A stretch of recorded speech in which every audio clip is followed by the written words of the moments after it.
Hi, so my name is Connie Abeln, and I have here a Dutch Hookbill. He's a bibbed Dutch Hookbill, and I'm from Pacific, Missouri. My sister got me started on Hookbills about 8 years ago.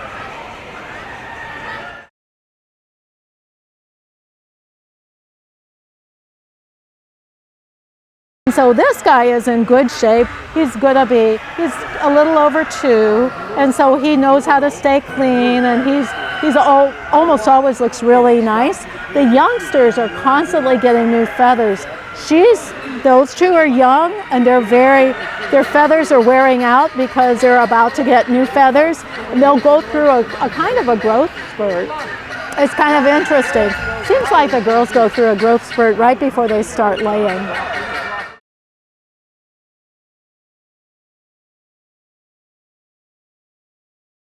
Well, my dad raised prize-winning chickens and rabbits for years, and so in terms of general breeding information, I think it would have been my dad.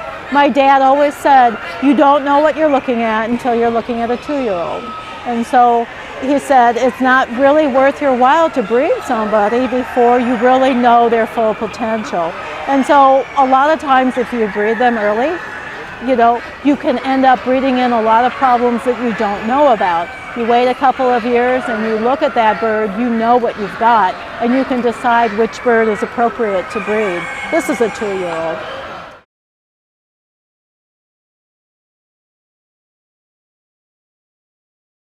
Hookbills are an interesting, they have hook in their name, so you kind of expect them to all have hooked bills, and they do to some extent. But some of them have much less so than others. However, even the ones that have less so are really, you can tell the difference between their nose, their bill, and the other birds.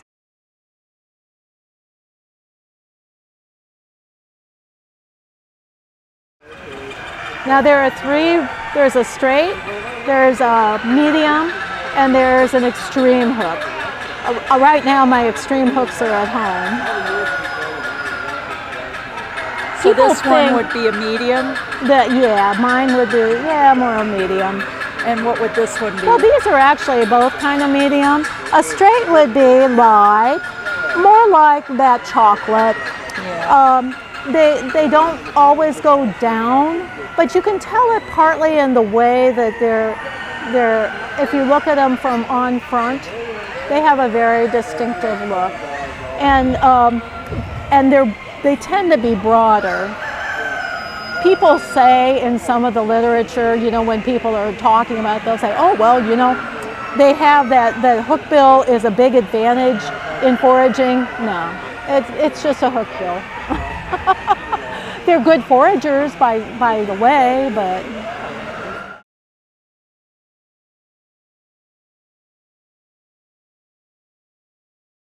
it's partly in the structure and how everything goes together. I raised runners before I had these, and they might be the most similar birds to a hookbill, and there is a drastic difference, not just in the way a runner carries themselves, but in the way a hookbill walks and in the way they interact with each other. They're a much more interactive, very flock-driven bird, and yet they like to kind of segregate off and mate off with one partner.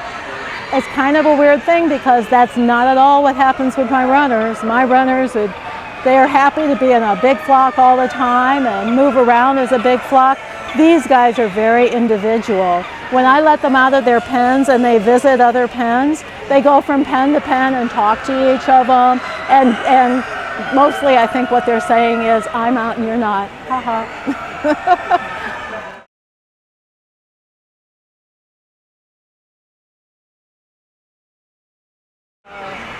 They're extremely good layers too. Actually, they're better layers than my runners. Although my runners are very good layers. I got a good set of them, but these guys are good layers and they will set on their own babies. We don't find that out very often because in trying to spread hookbills around, we rely on sending people or giving them eggs to hatch in their own area. But to tell the truth, they're wonderful mothers and dads. Now compared to, for example, a Nankin chicken, the dads in the Nankin chicken, they'll keep their chicks warm and stuff. They'll tell the babies to eat.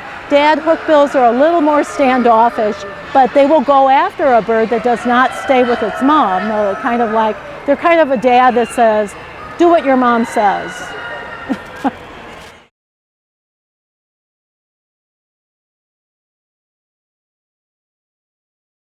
I think the biggest traits you can select for are health, and that's a huge thing.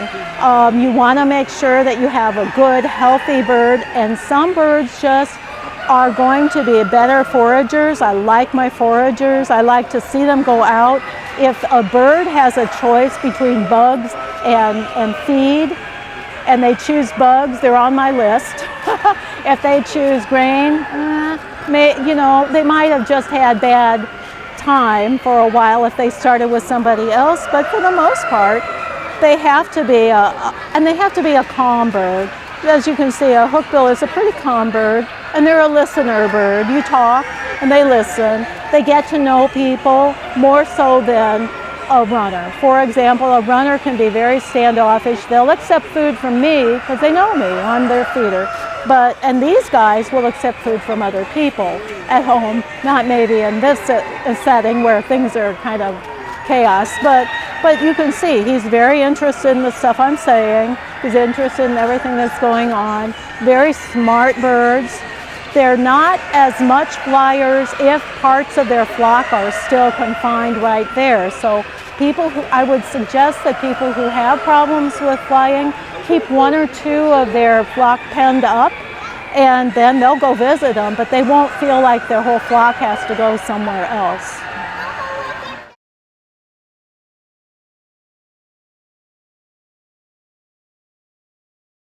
Well, there's no American standard yet, and I'm sure there will be for a Dutch Hookbill. There is a British standard, and the color can be challenging in the Americans because there's so much variety of color, a lot of variety of color. And so when you get to somebody like this who's a dusky, he may have something underneath. I showed another guy who looks just like him in my flock, but he is half mallard, and he looks exactly like this guy, so the color can be a challenge.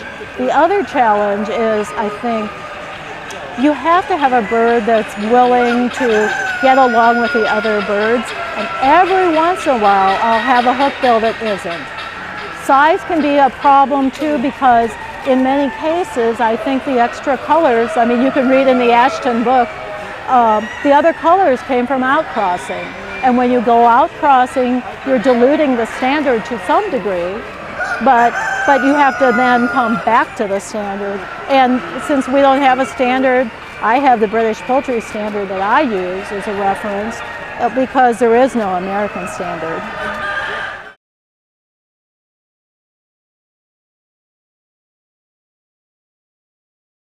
Well, ducks are very fast growers, so I think a lot of people who have never had ducks before get to this place where they say, they're growing too fast, and they grow really fast, but they feather out later, than most people expect. They can go outside. Most of mine are outside by 16 weeks, but they're not at this point, like, they're sexually mature sometimes by 6 months, but if it's late in the season, it may not make a difference because they're not laying. So as soon as they decide to lay, they lay much earlier in the spring than you would expect. Most of them start in February.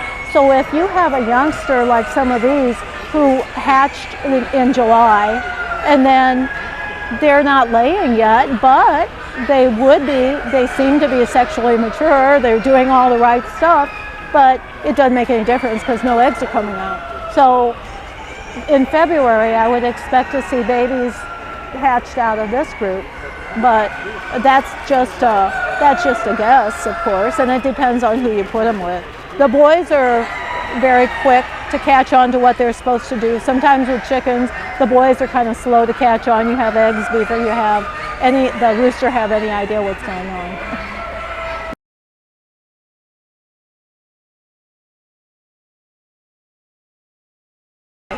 So when I first see a bird's color, because I want several different colors, the color makes, right away will make me decide to keep a particular bird. Like if I want snowies, I'm going to say, oh, that's a snowy, I'm going to keep it. That's a brown duck, I don't know how that's going to turn out, I'm going to wait. Okay, but with other, like this pied one, when she was hatched, I don't have another pied. So it's like, oh, I'll keep that one and see what happens. However, that's the unusual thing. When I'm going for something like a dusky, you really have to see that mature feathers.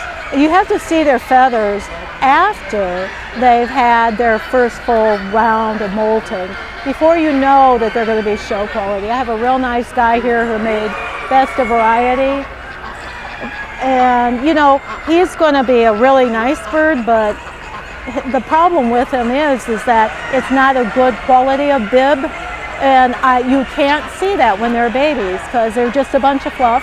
Can't see it when they get a little older, but you can see that definitely as they get closer to 2 years old and have been through that full year's worth of molts. And the problem is, of course, since ducks are seasonal, it's a little trickier because if they start mid-year versus starting in the winter, they're going to hit those molt phases differently, and that's why it's important to look for a while.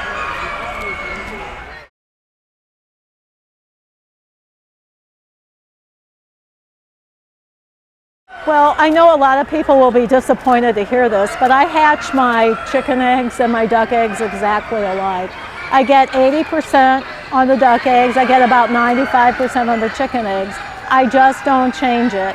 And I'm not as worried about it because when the ducks raise their own and hatch their own, they get about 80% fertility. Now you ship an egg, and shipping is a stress that is very difficult. You don't want to wash an egg before it's hatched. You want to keep them in a cool condition so they don't have a chance to start and stop, which is really the loss of a lot of fertility there, right? You think so. And then you want to make sure that you handle them as little as possible in getting them in there. Well, of course, as soon as you ship them, there's a whole lot of handling, and there's a whole lot of dryness.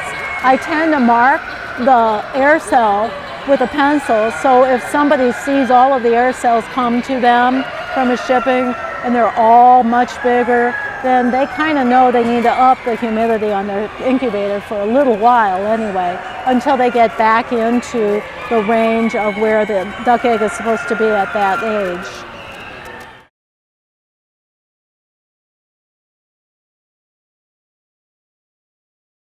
Now, actually, that's part of my culling process. And so I want my ducks to be really good at being outdoor ducks. So their housing, it has to be outdoors. So I use wire cages.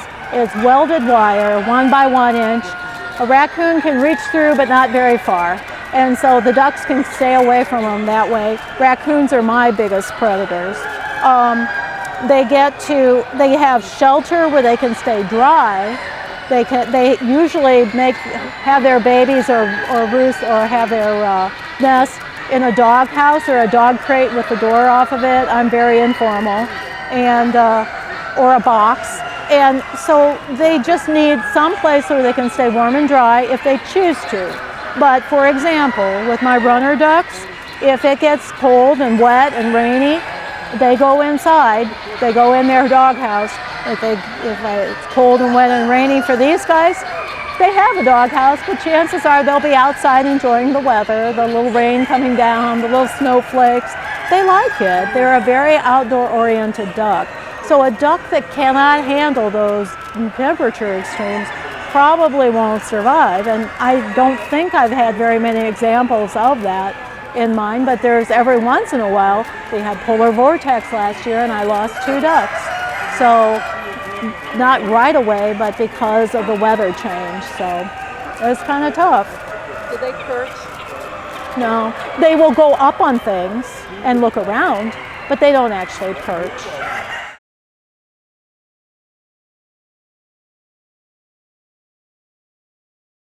I don't butcher mine. This is a light duck. It doesn't make, I mean, I eat duck, but the ducks I eat are big ducks. This is a little 4 or 5 pound duck. It's easy for anybody to manage. They're really friendly, but they're wonderful egg layers. Absolutely fantastic egg layers. And they will just keep laying all season long. I don't think I have any right now, except the younger ones. These youngsters haven't started laying, but the ones I have who are laying, I don't have anybody under 200 eggs a year right now. I had some early on, but right now they're mostly 200 eggs a year. And that's a really good reason to wait until 2 years to find out if you want to keep a duck, if you want to make sure you're going to get those good layers. You have to measure a whole year's worth of eggs and also look at the pattern. They have a typical pattern for a setter, which is they lay some eggs, about a dozen or 2 eggs, and then they would sit on them in normal circumstances. If they don't sit, they stop for a while, and then they'll start up again about the time that they would start up if they had raised a bunch of youngsters, or if they had lost the youngsters, as they happens in the wild sometimes. No, you didn't lose any youngsters.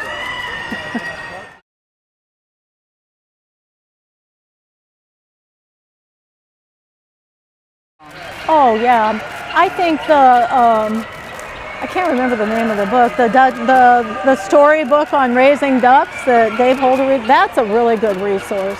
I think, and you know, you would think as many years as I've had ducks, I wouldn't look, I keep that as a reference all the time. I still look up things in there. You run into things all the time that, you know, I have Ashton's books on raising ducks. Now a lot of it is kind of British weather oriented. So in certain seasons it's very appropriate for me, and in the real heat of summer I don't think they have that yet. So we'll see. But you know, those are good books in terms of how to raise them and what diseases to look for. I haven't had a lot of diseases in ducks. Every once in a while I'll have one that has kind of weaker legs. I put them aside. Sometimes that goes away and sometimes it doesn't. Ducks need more niacin. If they're getting into foraging and eating bugs, they're getting their niacin. If there's just relying on commercial feed, if it's a duck feed, they'll get their niacin.